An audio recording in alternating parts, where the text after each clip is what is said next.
Welcome. How do we like the new entry music, huh? Pretty good? How about another round of applause for John Seri, our keyboardist, composer extraordinaire.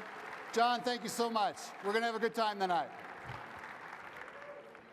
So welcome to the 30th Space Symposium, everybody. Are we feeling good about the May weather and our chances of having a good event this week? Everybody pumped up? Ready to go? So we're going to do this a little different tonight. We're not going to tease you with one number and then do a bunch of business and then come back to entertainment. We're going to get the business out of the way so we can party. Does that work for everybody? All right. So the entertainment tonight is David Arkenstone and the Cirque de la Symphony from Hollywood. And they have made a career out of putting on some of the most stunning performances. And I've had a couple of people who swung by during the rehearsal this afternoon, and a couple of these people are not normally very emotional people, and they're like, dude, wait till you hear these guys. So stick around, we'll get the business out of the way, and then thanks to our friends from Northrop Grumman for sponsoring the evening. We're going to have a great time tonight.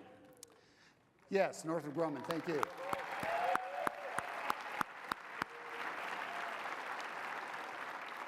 So it's been a little bit of a strange trip getting here this year. We took 13 months to do it, which is a little odd. And you think you got an extra month to work with, and that's going to give you all the time in the world to get things done better. And all it does is it throws you out of your rhythm, and you're like, can we please do this thing? The cause of that, of course, was the renovations on the west side. If you have not been over the west side to see what the Broadmoor has done, you really need to do that. It is absolutely astonishing. And we continue to be so proud of our partnership with the Broadmoor and to be able to do this event at the Broadmoor every year. And we'll have a lot of chance during the week to thank everybody at the Broadmoor. But why don't we start by showing our appreciation for the fine team here at the Broadmoor.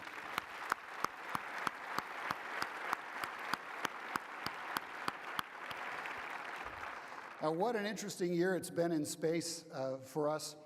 Once again, the space industry grew last year. We're in the process of putting out our 2014 space report, and so we will be releasing a lot of interesting numbers, but one of the nice numbers is the top line. Global revenues in the industry grew again from $304 billion to $314 billion in revenue on a worldwide basis. So this is an industry that in some parts really continues to do well. A lot of you who are here know that glorious success does not necessarily trickle down to everybody in the business, and there are some parts of the business that are challenged. One of the interesting numbers and kind of alarming numbers in the space report this year, when you look at that $314 billion and the continuing growth of the industry, is for the first time since we've been tracking the numbers, global government spending is down. And global government spending being down is attributed to one nation being down, and that's our United States of America. So hopefully as we move forward and build our consensus as an industry, we can get more active in persuading people about how important this industry is and how much we need to do to look out for our industrial base and keep things healthy in all parts of this industry. A great year for accomplishments. Anybody want to venture a guess on how many satellites we launched last year? 96. Do I hear any other bids? 1,000. No, you're a little high. 197 satellites launched last year.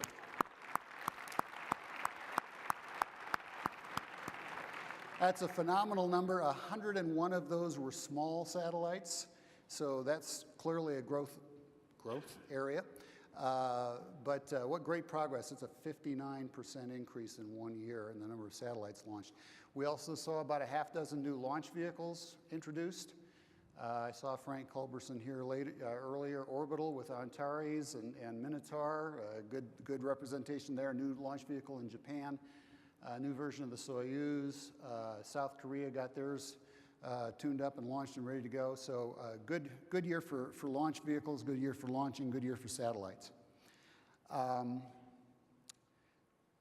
Just this week, Mike Gass, are you here with us tonight? How about that GPS launch just the other day? Anybody see that? And not only is United Launch Alliance continuing a tremendous success streak, but their ops tempo is just bananas. They just had a launch a couple days ago, and they're heading back down like tomorrow or the next day for another one. So really brisk business and a lot of great stuff going on in our business over the past year. For the Space Foundation, the last year has seen a tremendous increase in our education efforts and our work in the STEM education field. Once again, we have our teacher liaisons, our new class of teacher liaisons with us here this evening.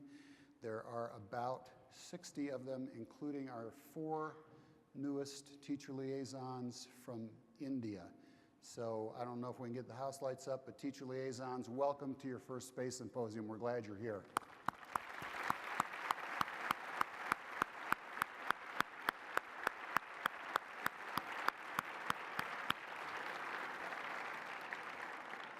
So some of you know that we have been working on building an education platform. We've been doing education for almost 30 years. But in the last couple of years, thanks to some tremendous community support and support from our member companies and from local foundations, we have been able to open what we call the Space Foundation Discovery Center, which is the first science and technology museum in the Pikes Peak region. If you have not had a chance to visit us down there, I would encourage you and ask you to come visit us down there. We have designed a facility that we hope eventually to get to a throughput of about 40,000 people per year, mostly students and teachers, but open to the public. In our first 18 months of operation, we have had 23,000 students, teachers, parents, and children of all ages come visit us at the Space Foundation Discovery Center. We're really, really proud of that work. It's given us a platform to do some unique things in education and to become a leader in STEM education the way we are in other areas of our enterprise. And so on your seats tonight, I did this last year and I'll do it again this year. There's an envelope. And let me just address something. I know that people see us doing this fabulous event at the Broadmoor and they say, wow, you guys must be swimming in cash.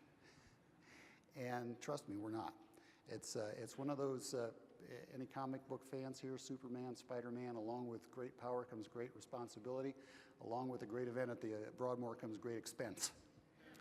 And so as wonderful and tremendous and powerful as this event is and how proud we are of it, and we're going to always do this as big as we can, we really need your support year-round. And we need support not just from our corporate member companies, but from individuals. And so the envelope is on your seat. If you have an opportunity to put a little something in there, we'd really appreciate it. If you want to talk to any of us on the team afterwards about what we're doing, like if I gave you $250, that would be enough to sponsor a busload of kids to come in. And believe it or not, money for buses is a problem in our school systems these days. So we appreciate your support. We appreciate the attention to the envelopes. And for those of you who are more into games of skill and chance, we have a game out here that we're playing. You can buy an opportunity to guess how many bees are in the little jar and perhaps win free registration to the symposium or a nice suite at the Broadmoor for the week next year. So hopefully we can entice you to do that. All right, so that's the sales pitch. Now on to the business.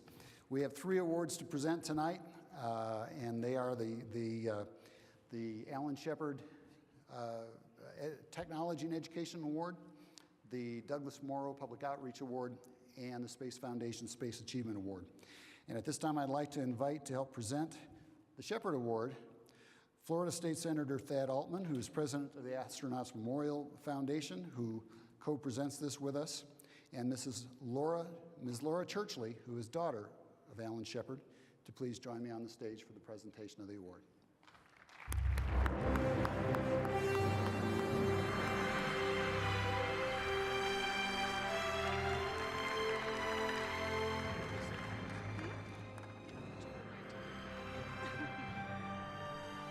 Well, it's a great honor to be here, and it's always a privilege to open up the Space Symposium. And Elliot, thank you for giving us the opportunity. You know, it's appropriate, an organization that is designed to remember those astronauts who have made the ultimate sacrifice and paved the way for future human space exploration. The Astronaut Memorial Foundation operates, has built, and managed the memorial at the Kennedy Space Center. It is the national memorial designated by Congress to memorialize our astronauts, but also we have an education component as well. That's our living memorial. It's a great honor to be here. It's a fantastic honor to introduce to you our Vice Chairman of the Astronaut Memorial Foundation, Laura Shepard Technology.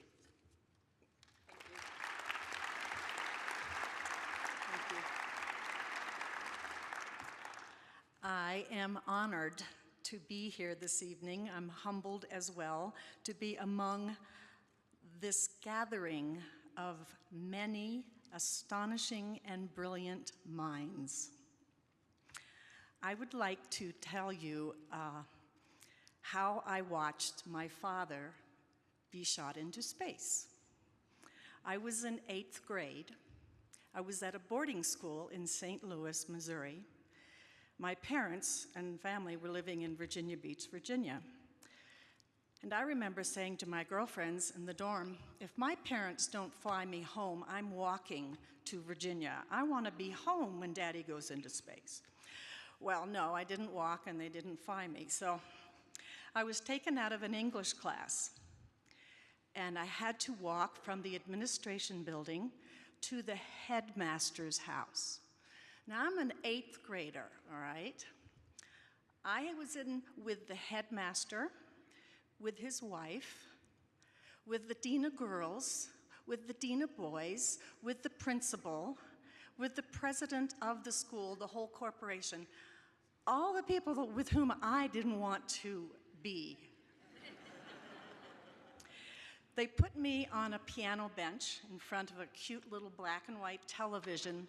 That's how we watched television in the 60s, guys. And it had little TV antennas. I was more anxious about the people behind me than I was about my father's flight. I thought, please, Daddy, don't mess up. I'll be really embarrassed. I thought I would share a story with you. I would like to thank Elliot. I'm missing your green Hawaiian things. You must tell us about that. For planning this magnificent, creative, and magnificent event. Thank you also to the Astronaut Memorial Foundation for sponsoring the award that I will now present. The recipient of the 2014 Alan Shepard Technology in Education Award is Lynn Zielinski. I got it. Alan Shepard, And now one we'll of the original see a Mercury video. astronauts, was the first American to fly in space, and one of only 12 humans who have walked on the moon. He was also an early director of the Astronauts Memorial Foundation. In his memory, the Space Foundation, NASA, and the Astronauts Memorial Foundation created the Alan Shepard Technology and Education Award, which is presented annually to a pre-K through 12 or district-level educator. The Shepard Award recognizes excellence in the development and application of technology in the classroom, or to the professional development of teachers. The 2014 Alan Shepard Technology and Education Award is presented to Lynn Zielinski of Northbrook, Illinois, for her 27-year commitment to educating physics students in the aerospace curriculum. In 1992, Lynn Zielinski founded the student organization Gadget, the Glenbrook Aerospace Development Getaway Experiment Team. Gadget has flown 9 active and 200 passive experiments on 6 space shuttle missions, 9 suborbital rockets, 3 zero-G airplane flights, and 4 high-altitude balloons. Gadget has also collaborated with international students in Israel, Portugal, and Mexico. Lynn Zielinski has been the recipient of several major awards and commendations, including her 2012 initiation into the Space Foundation's Teacher Liaison Program. Her decades of work with Gadget, contributions to physical science textbooks and resources, and her creation of websites, experiments, and other space-related activities all demonstrate Zelensky's commitment to leading generations of students toward a career in science. Congratulations, Len Zelensky, winner of the 2014 Alan Shepard Technology and Education Award.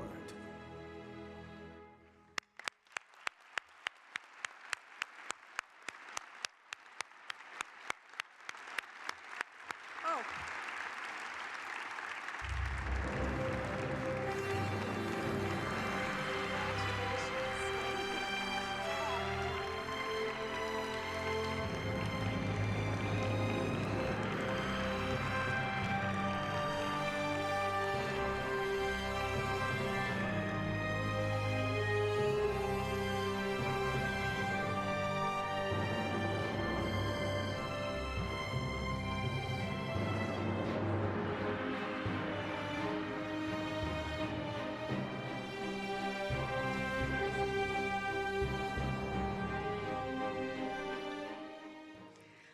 I want to thank the Astronaut Memorial Foundation, the Space Foundation, and NASA for honoring me with the Alan Shepard Technology and Education Award. Gadget would not have been a success without the many who have contributed to help it. My school's administration, colleagues, community, as well as NASA, higher education, and the industry. The real story behind my video are the hundreds of students that are now in the industry, in this industry, because of programs like mine. You better be careful. They're filling out job applications. From me, from myself, from all the teachers and students, thank you for supporting the next generation. And as the Gadget motto says, the sky is not the limit. Thank you.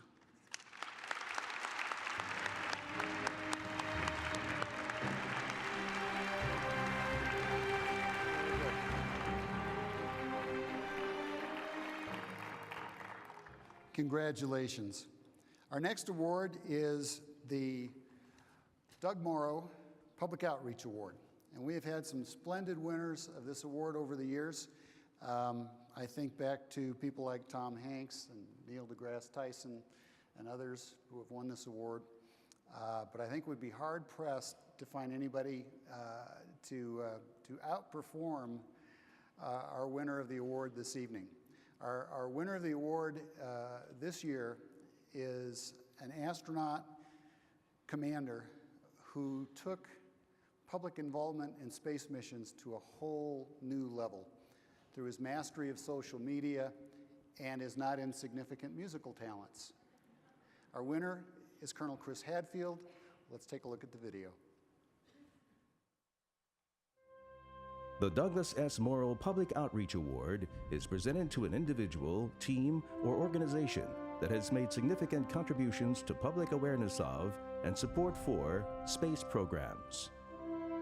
Doug Morrow was an Academy Award-winning writer and producer, space advocate, and early member of the board of directors of the Space Foundation. The Space Foundation selected Colonel Chris Hadfield as the recipient of the 2014 Douglas S. Morrow Public Outreach Award for his continued efforts in bolstering the public's appreciation for space exploration. Chris Hadfield was born in Ontario in August of 1959 and went on to become the first Canadian in space. After serving the Royal Canadian Air Force as a test pilot, Colonel Hadfield was accepted into the Canadian Astronaut Program in 1992.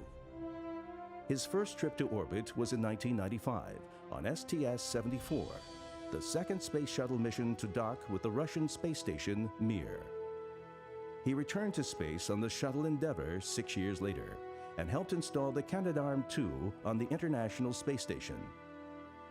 His third and final trip to the ISS in 2012 was aboard a Russian Soyuz flight for a long-duration stay as part of Expedition 35.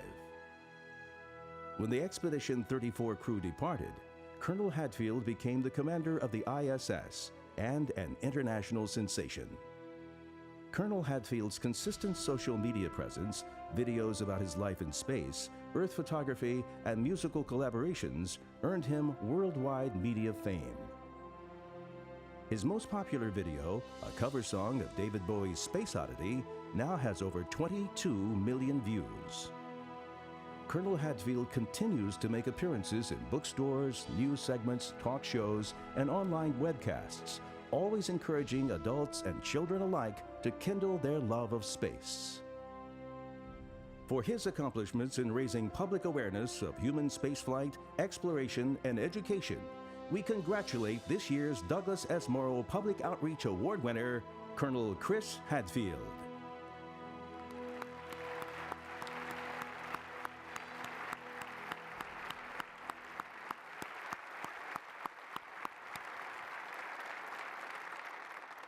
Chris Hadfield has not slowed down. He has not let the 1G atmosphere he's confined in now slow him down at all. And he is somewhere out there on this blue marble doing the good work even now. However, he did want to be with us in spirit and sent this message. Hello, greetings, but most importantly, thank you. I'm Chris Hadfield, and I wanted to thank everybody at the Space Symposium for honoring me with the Douglas S. Morrow Public Outreach Award. It does me great honor, and it is really, of course, I'm sure as everyone says, but I really mean it. I was just one of an enormous team of people that were looking to engage the public the best we possibly could for them to help see not only what we're doing, but the opportunities that exist through exploration of space itself. Through my whole 21-year career as an astronaut, I constantly strove to include people in what we were doing, to let students see the horizons and opportunities that exist for them, and to help folks that have decided through their tax dollars to contribute to space exploration see what they're really getting for their money. The opportunity to command the International Space Station and for 5 months really focus on it had an enormous effect. And I'm really delighted to see the echoes that are lingering as a result of the work that we're doing on the International Space Station. So to the Space Symposium, thank you very much for honoring me on behalf of a tremendous team of people at the Canadian Space Agency and at NASA itself. I accept the award most humbly, and I wish I could be there in person, but from somewhere else around this big round planet, thank you very much.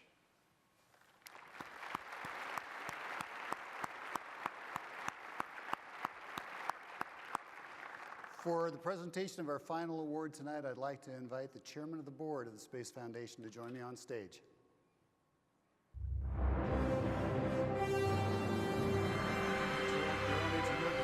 Your own introduction.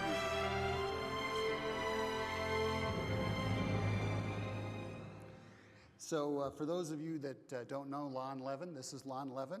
I would have introduced him by name in the first place, but my script said that there was a voice of God that was going to introduce Lon. So the voice of God is on vacation because the weather is too nice, Lon. I'm sorry. You're a fine substitute. I'm fine substitute. Okay, thank you.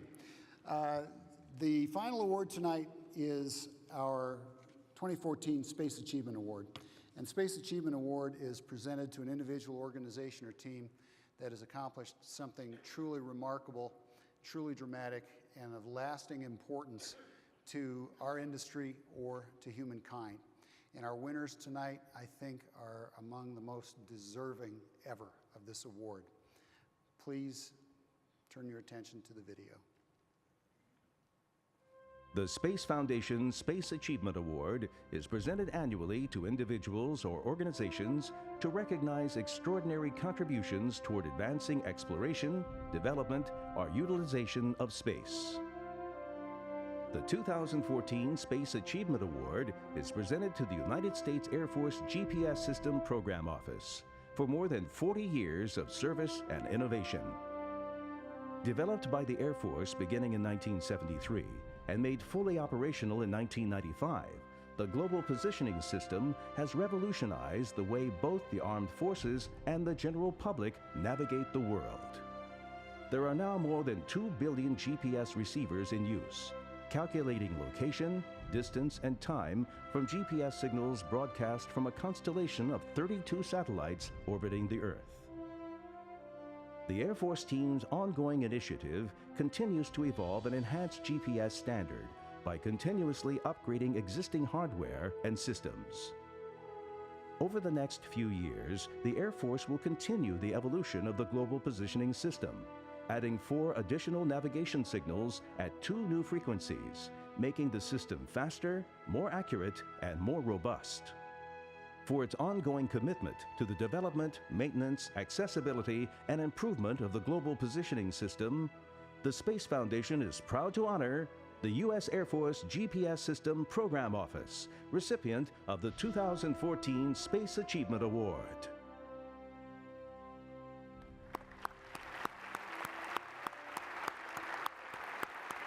Here with us tonight to accept the award, Brad Parkinson, Bill Cooley, and Ellen Polakowski.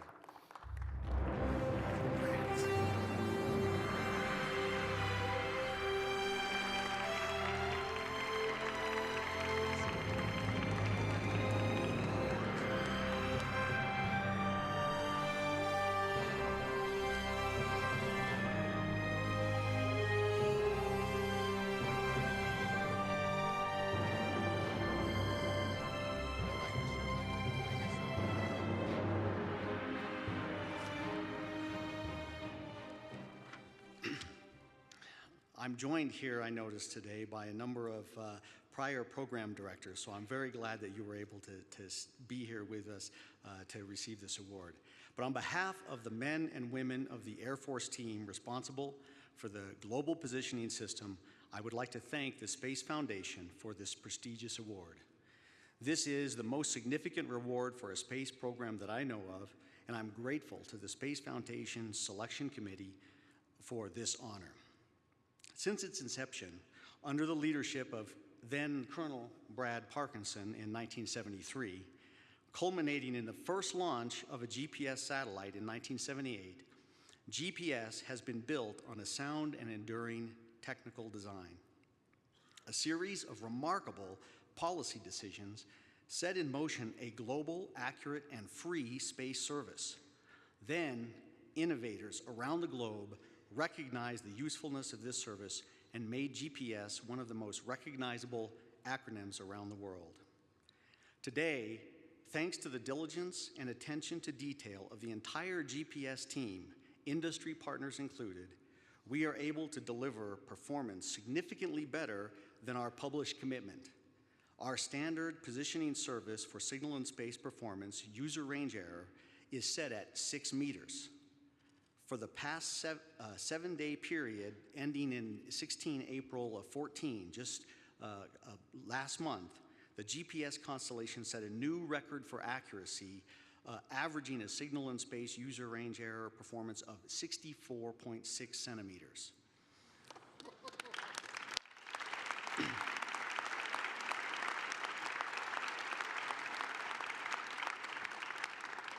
As was noted earlier, we successfully launched GPS 2F number 6, which will soon replace a satellite that was launched in 1993. The longevity of those satellites continues to amaze us. Another important accomplishment that just took place on April 28th of this year was the civil navigation signal message population. So almost 10 years since we put the first L2C capable satellite on orbit, we have finally started to broadcast a second civilian signal. It is now live, and by this December, we expect it to continue to increase in accuracy. The future looks bright for GPS as we modernize the constellation and bring on new signals with greater accuracy from a modernized ground control segment. The military officers, enlisted, government civilians, aerospace employees, MITRE employees, and support contractors that make up the GPS Directorate at Space and Missile Systems Center, and our partners, the Second Space Operations Squadron, who fly 24/7 the GPS constellation, along with the headquarters staff that directly support GPS, and especially General Shelton for his leadership in this enterprise, share a common trait. We all have a passion for GPS mission and a pride in the contributions that we make to further the program. This award gives that pride a specific name, the 2014 Space Achievement Award. On their behalf, thank you very much.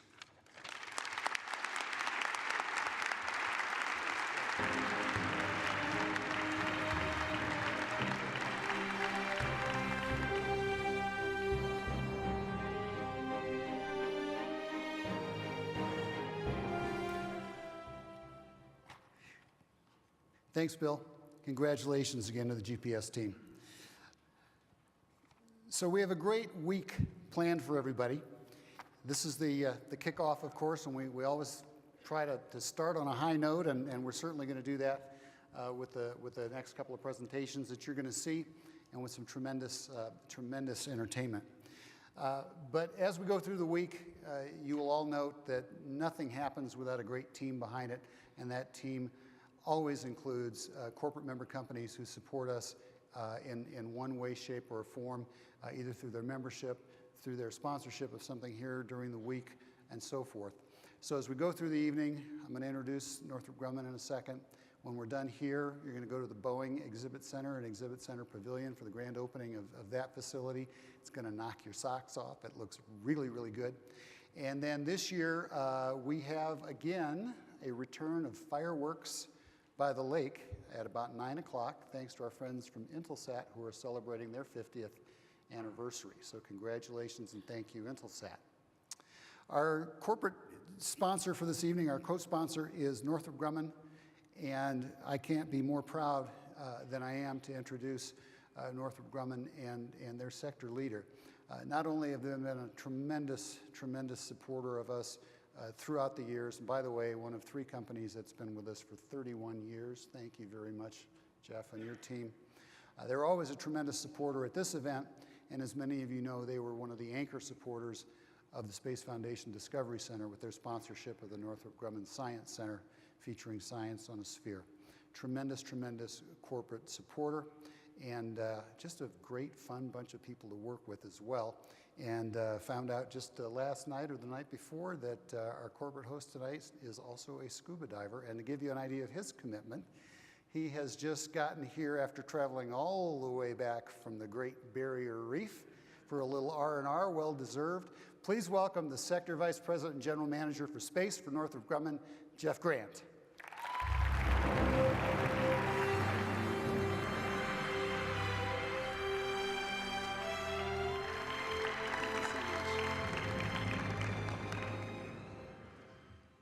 Thank you very much, Elliot, for that very kind introduction. It's a real pleasure to be back here at the Broadmoor in the Space Symposium. Colorado Springs has this very unique gravitational pull for our industry. It's the home of many great people and facilities that are just essential to the space business. And the fact that it's one of the most beautiful places on the Earth just adds to the appeal and makes this week very, very special for all of us. I would like to take a moment and reflect on our business, space, and particularly on you, the men and women who are in the industry, in the room tonight, throughout the world, and those currently orbiting our world. We are part of a glorious history, a long continuum of people who have contributed to space. We know that for thousands of years, humans have studied the heavens to understand the cosmos, to understand Earth, understand the Earth's place in our solar system and the universe. Indeed, the power of patient observation, combined with an ever-growing understanding of the fundamentals of physics, and our ability to build and operate continually improved science instruments, have actually allowed us to reveal and better understand much of our universe. But ours is an industry of passion, of vision, of excitement. For although we've been staring into the skies for all these thousands of years, only recently have these mysteries, some of them anyhow, been revealed to us. The recent contributions to science and the fundamentals of physics brought to us by satellites like Hubble, Cassini, Kepler, Chandra have been stunning. They not only have revolutionized our understanding of the cosmos, but they've informed the future, the next generation of satellites, the James Webb Space Telescope, WFIRST, At Last, and many more to come. See, I'm as excited today about the space business as I have ever been. And I grew up in some very exciting times. Besides just growing up in the space business, I grew up reading authors like Asimov, Wells, Clarke, and of course watching Gene Roddenberry's Star Trek. These were artists who inspired all of us, the people who have created our past and are going to create our future. It takes more than inspiration, though, and imagination to go to space, to operate in space, to discover things in space and from space. It takes people. People like you, engineers and scientists, and people of every background who bring all their skills to make space exploration and operations possible. It is great people like you, in fact, who are driving the continued revolution in our business. Sometimes it's difficult to recognize the revolution. It sometimes requires perspective and time. Today, the revolution in space continues strong. We are not a mature industry. We are not resting on our laurels. Just consider the following. We are witnesses to events such as the commercial resupply of the International Space Station. We are seeing hundreds of people signing up for a ride on Virgin Galactic Spaceship Two. We have seen the commercialization of high-resolution imagery from space. And in addition to the transformation of the business of space, we continue to see stunning discoveries from space. Consider, last month, a flurry of exciting announcements that using Cassini, astronomers had detected evidence of a subsurface sea on one of Saturn's moons, and also found evidence in one of the rings there might be a new moon forming.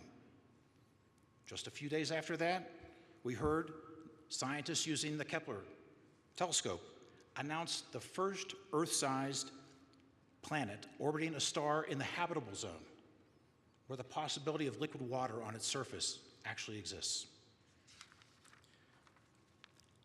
In addition to new discoveries, we see old assumptions questioned based on observations from our satellites. I took the opportunity recently to read a book by John Moffat. It's called Reinventing Gravity. A physicist goes beyond Einstein, where Moffat questions the fact of dark matter and puts forth the argument that the speed of light and the gravitational constant perhaps haven't always been a constant. But then he goes on to say that space systems, observatories, the future, data will be gathered that will reveal this to either be true or false, that the systems we build, in fact, will be key to that kind of understanding. National Security Space 2 is primed for great change while continuing to support U.S. forces and our allies. Performing on our programs of record is of paramount concern, but the future, with disaggregation, distributed constellations, enhanced resilience, are all possibilities. I'm convinced the future for national security space is in a bit of state of flux, but the debate that is going on will clearly yield dividends for us. So, the revolution, in fact, continues, and it continues because of the talent in this room and throughout the world. So now I'd like to play a movie that shines a spotlight on that talent. These are some of the people I work with every day, and they never fail to inspire me. And you know the type because you all work with them also. Their passion for our industry, their work, it guarantees that our business of space is bright for now and for the future. So, we see the video, please. Thank you.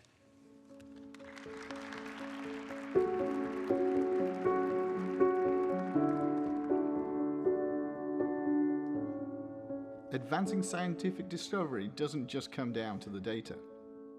It's about the people, with a passion to dream, design, build, and make great leaps into the unknown. We look down on Earth, The scientific information provided from space has never been more critical with our planet's rapidly evolving climate. Then we turn our gaze outward. So much of our own solar system remains a mystery, and we're just beginning to discover how many other solar systems there are around other stars. We are not alone in this. It's an international team, and if ever a satellite could be said to belong to the world, it's this one. I flew Navy strike fighters for over 20 years, and when you're deployed, you're just thinking about the mission. You don't think a lot about space. But now I'm here, and I think about space.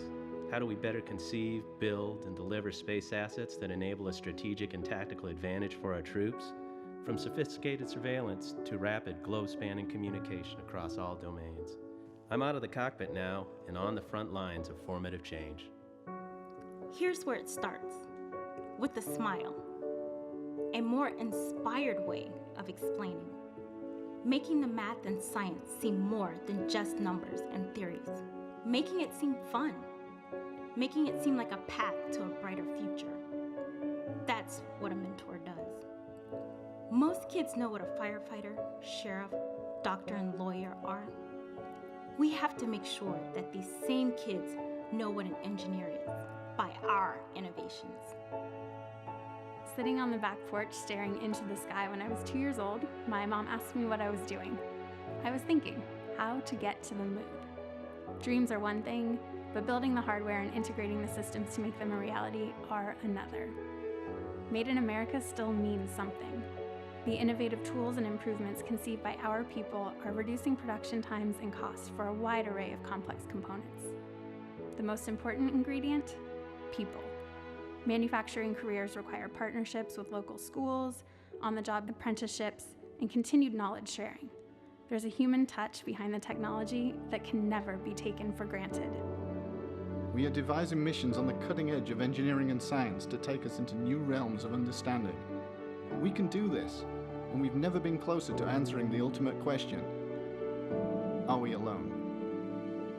We are building a time machine that will help us understand the fundamental mysteries surrounding the creation of stars, planets, galaxies, the universe, and perhaps life itself. Our superiority in space can't be taken for granted. We'll need to push the technological envelope and focus like a laser on affordability. These kids look out on the same stars as Galileo and Copernicus. That's their legacy. I never doubted for a second, and neither do they. I may never get to the moon, but the systems we build will go far beyond. And right now, there's no place I'd rather be than right here.